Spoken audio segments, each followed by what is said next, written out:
Bienvenidos al seminario de la Asociación Interamericana de la Propiedad Intelectual, Más allá de un año de cambios. Los invitamos a disfrutar de 2 días de seminario, con un programa especialmente diseñado con paneles y conferencias de alto nivel. Con la unión y la alegría que nos caracteriza, nos encontraremos además en instancias recreativas. Gracias por ser parte una vez más de nuestro encuentro. Bienvenidos.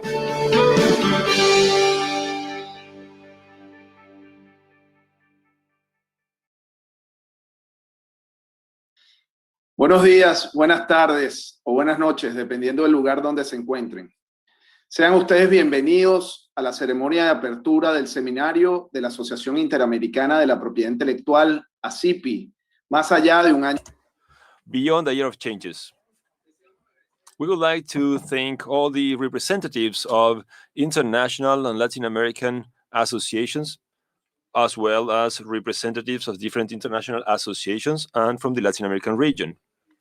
We would also like to welcome former ASIPI presidents, honor members, special guests, colleagues, students, and friends. Also, we would like to thank all our sponsors that are here today with us. Platinum sponsors Aaron Fox, Dannemann, Siemsen, Ferraioli, Goodrich, Riquelme y Asociados, Palacios y Asociados. Gold sponsors, Corral Rosales, CoSearch. Silver sponsor, Buffet Casco. Bulletin sponsor, O'Connor and Power, Romero Corral. Also the ASIPI Club sponsors, Club de Vinos, Clancy PC, Club de Películas y Series, Estudio Benedetti. Also media sponsors, Managing Intellectual Property, Marc Azur, World Intellectual Property Review, CDC Legal Media, the Global IP Matrix, Women's IP World. And also we would like to thank the support by Uruguay Natural. Now, please, we will listen to the ASIPI President, Elisabeth Siemsen Amaral. Mr. Antonio Campinos, President of the European Patent Office, or EPO, and keynote speaker for our seminar. Authorities here today on this opening ceremony. Presidents and representatives from sister organizations, special guests, esteemed moderators and panelists, dear ASIPI members, colleagues, and friends, good morning, afternoon, or night, depending on where you are. At the distance, we become close through technology, and I want to send you our fraternal greeting and the best wishes that you are doing well and you're healthy. 5 months have gone by since our last academical virtual sessions. Today, we're getting together in spite of the challenges and limitations that we still face every day as a world and global community facing the COVID-19 pandemic. This meeting of the ASIPI family is an evidence of perseverance, positive attitude, and responsible work in the light of continuing treading roads for the development and the growth of our societies. This pandemic has showed us how fragile our communities can be under certain circumstances. But above all things, it has shown us how strong we can be to overcome adversity. The pandemic has made it very clear that as inhabitants of this world, we are fully interdependent and we are fully interconnected, and that borders are nothing more than geopolitical lines. The pandemic has taught us that in order for us to be stronger, we need to be more solidary, that in order to overcome challenges, we need to be together, and that in order to face new challenges, the world needs to grow in cooperation, understanding, and harmony. Facing this new normal imposed by this global health event, ASIPI has decided to apply the 3 R's of resilience, reinterpretation, and reinvention. Resilience as the capacity to adapt to adverse circumstances in a flexible way. Reinterpretation, because we have been able to understand this as a learning process for us to overcome this situation, becoming better people and being a more solid, bonded society. And the R of reinvention, because all of us together and individually try to find new ways to overcome the issues and apply solutions. We face the challenge of making changes and transformations that circumstances call for without losing our essence. After over a year of this pandemic, we have been able to put into perspective our health and our efforts, and the efforts and the capacity of scientists, researchers, and doctors who have become essential stakeholders for the development of solutions to protect the health of people, combat diseases, and provide a better life quality for the entirety of humanity. When dealing with COVID-19, we have all faced the expectancy of finding a medicine that might mitigate, avoid, or cure its effects.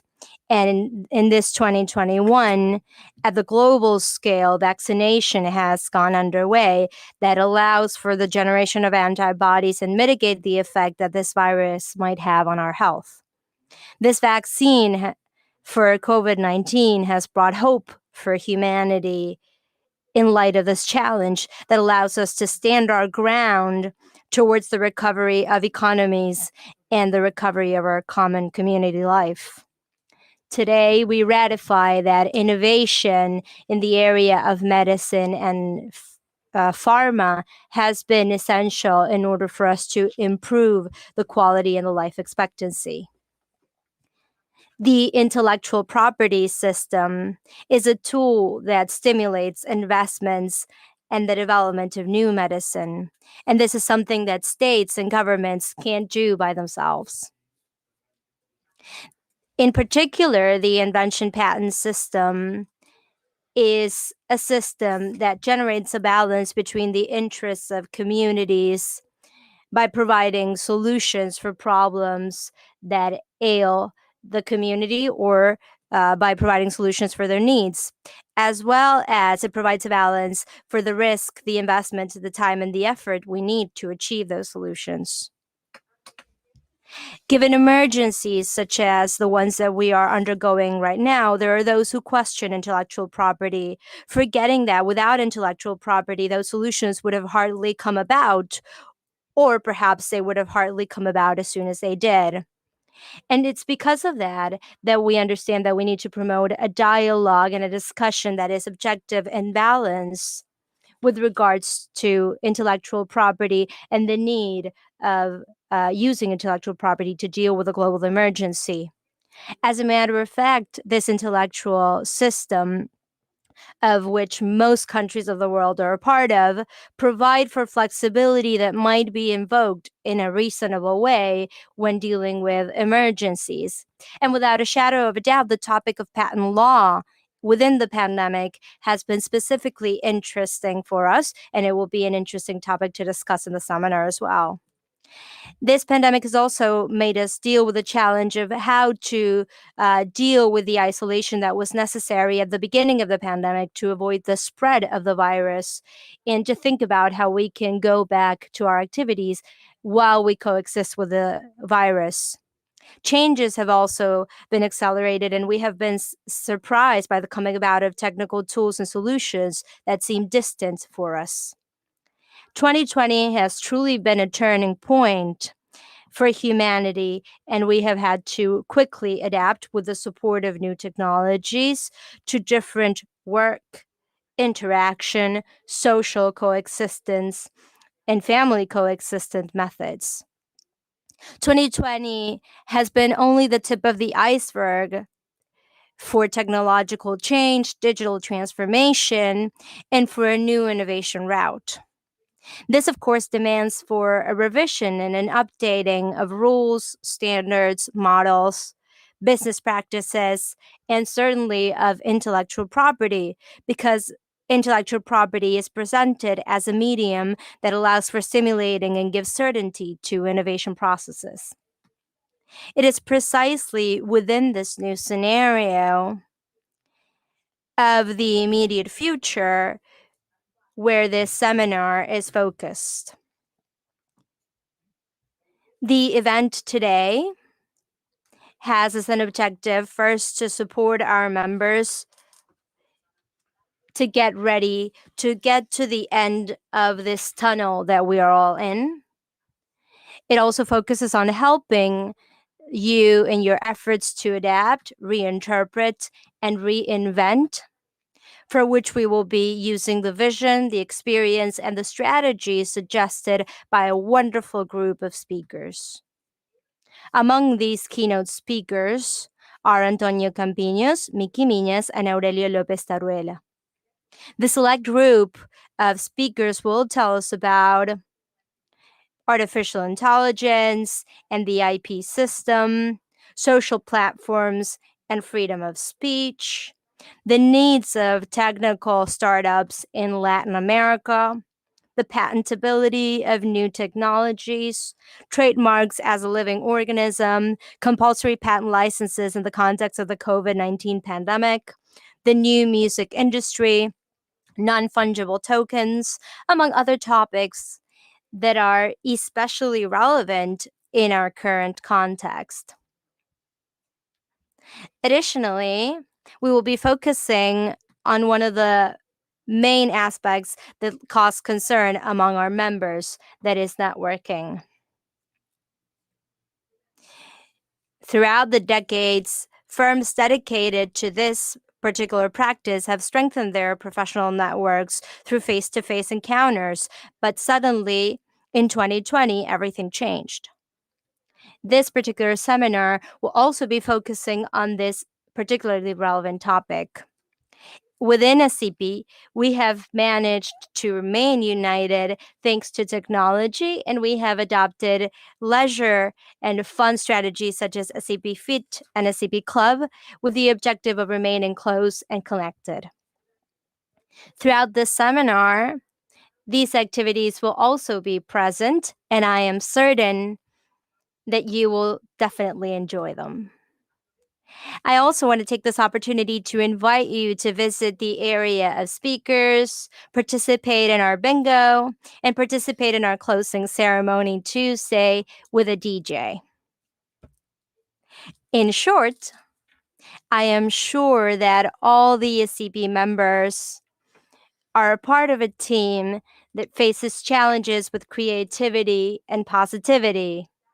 We will definitely apply the 3 R's. We will connect to the ASIPI project objectives. We will participate in committees, participate actively in webinars, enroll in ASIPI Academy courses, consult different publications, join forces for a better, more solidary world, participating in the diversity, sustainability, and social action committees, volunteering within the ASIPI Pro Bono program, and participating in the training opportunities of ASIPI Educa and ASIPI Aprende, among other opportunities provided by our association. And before closing, I want to thank once again the presence of the authorities, our sister organizations, the IP organizations, institutions, and offices from multiple countries, our panelists, moderators, our sponsors, and every single one of you who support us and have contributed to organize this event, and everyone who are here with us today. On behalf of the executive committee, I want to leave you all with a warm welcome, hoping that you will have a wonderful seminar so that you might be strengthened and prepared to reinterpret the reality that we face. Let us look together towards the future beyond all changes. So, having said that, this seminar has been inaugurated. A fraternal greeting and welcome, everyone. Thank you. Conferencia magistral. Antonio Campinos. Antonio Campinos es presidente de la Oficina Europea de Patentes, EPO, organización internacional con 38 Estados miembros. Con cerca de 7.000 empleados, dirige una de las instituciones de servicio público más grandes de Europa. Antes de su nombramiento como presidente de la EPO en junio de 2018, fue director ejecutivo de la Oficina de Propiedad Intelectual de la Unión Europea, EUIPO. El señor Campinos llegó a la EUIPO desde el Instituto Nacional Portugués de Propiedad Industrial, INPI, donde ocupó diferentes roles ejecutivos.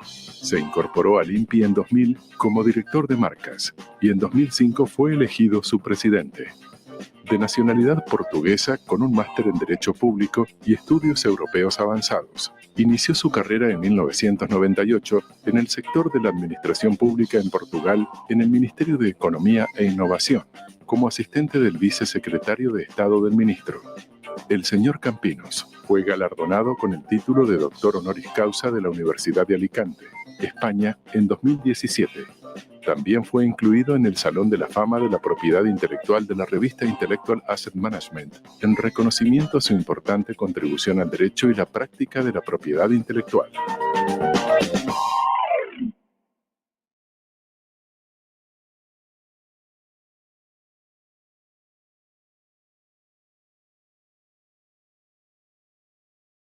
It's a great pleasure to have this opportunity to say a few words today.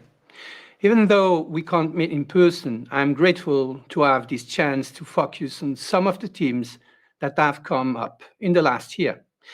And there's three that I want to share with you because I feel they're especially important at this time. Cooperation, the use of technology, and the importance of patent quality. On the first of those, cooperation, this is going to be instrumental in helping us emerge from the pandemic. Cooperation between governments, cooperation between businesses, for example, in technology transfer, and cooperation between IP offices to provide the fertile ground for innovation to flourish. For the EPO, cooperation is at the heart of our very organization. We have 38 member states, as well as 2 extension states and 4 validation states. We are also very active with partners from around the world in the trilateral and IP5, and we also work with the EU on projects such as IP Key Latin America, and we have more than 70 international cooperation agreements spanning 6 continents.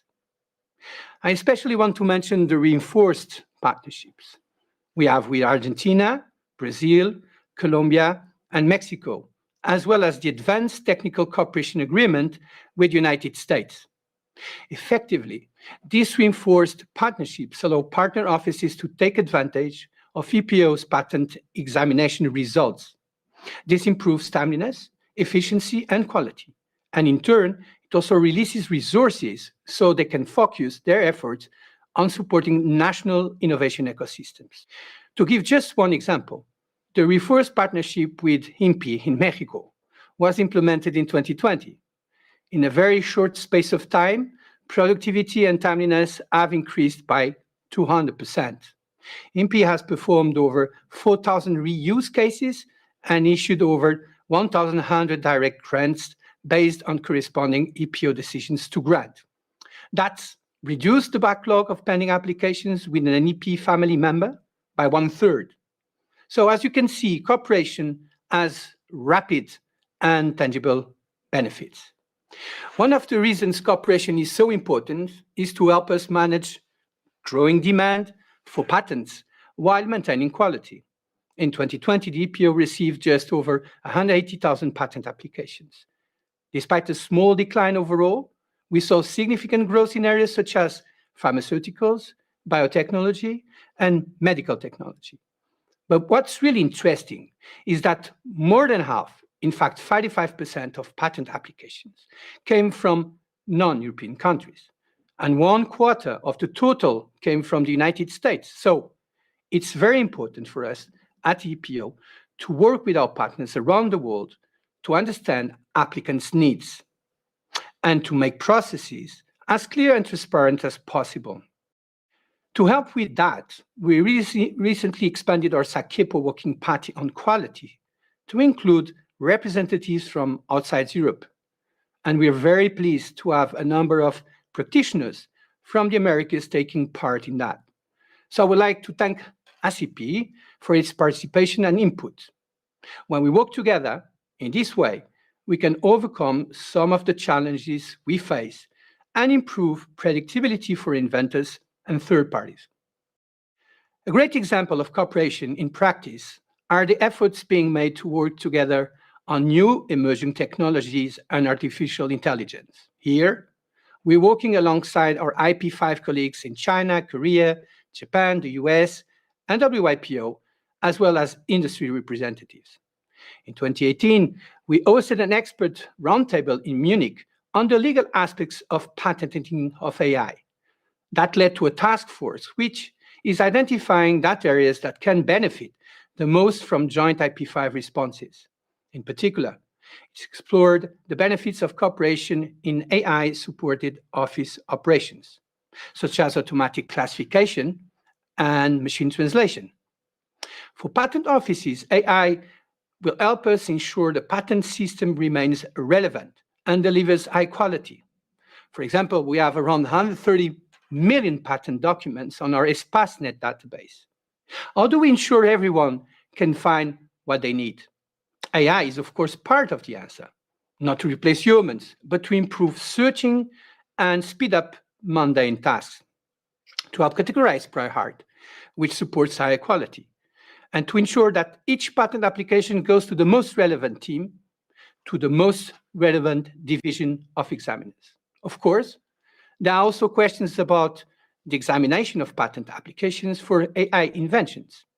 Here too, we're working with our partners to learn from each other. For example, last year, we agreed to launch an exchange with experts at ENG in Brazil to share best practices on examining AI and computer-implemented inventions. And we've recently started this activity.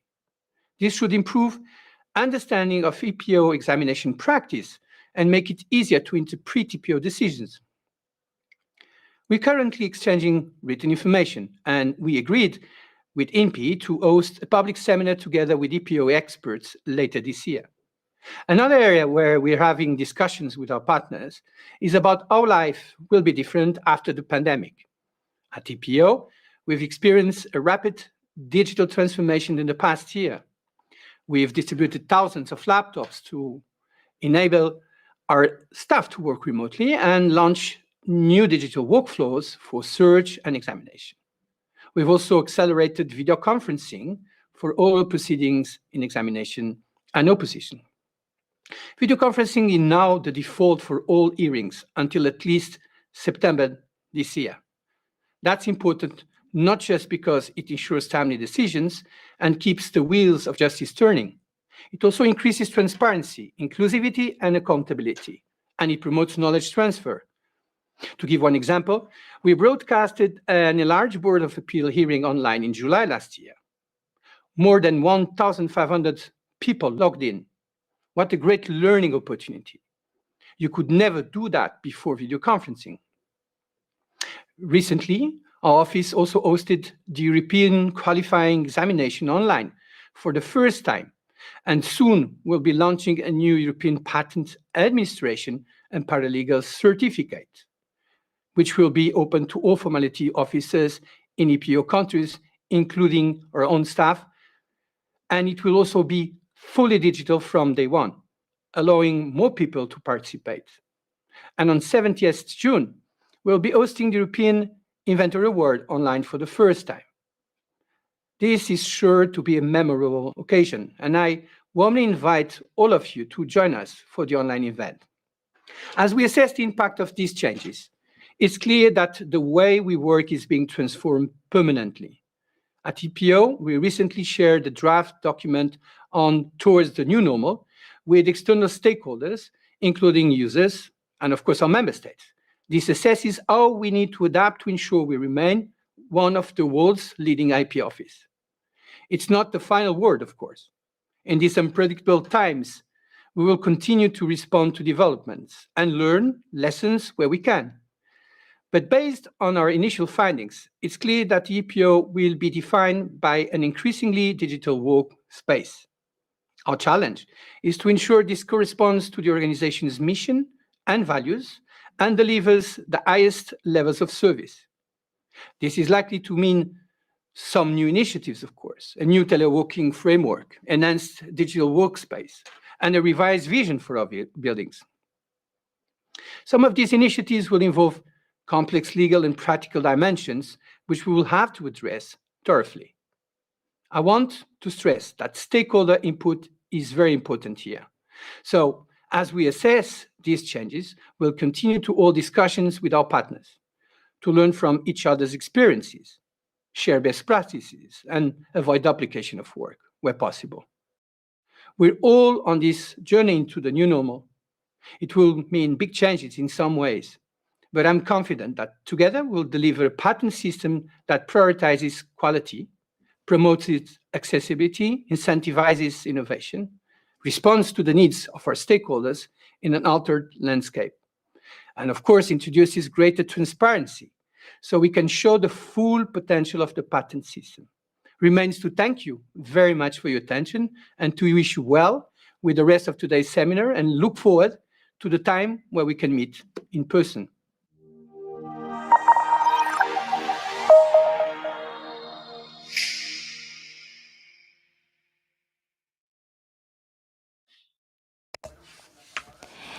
Okay, having heard from our President Elisabeth Siemsen and the President of the EPO, Antonio Campinos, we now conclude the opening ceremony of the ASIPI seminar, Beyond a Year of Changes. Thank you for joining us, and we invite you to continue here with us.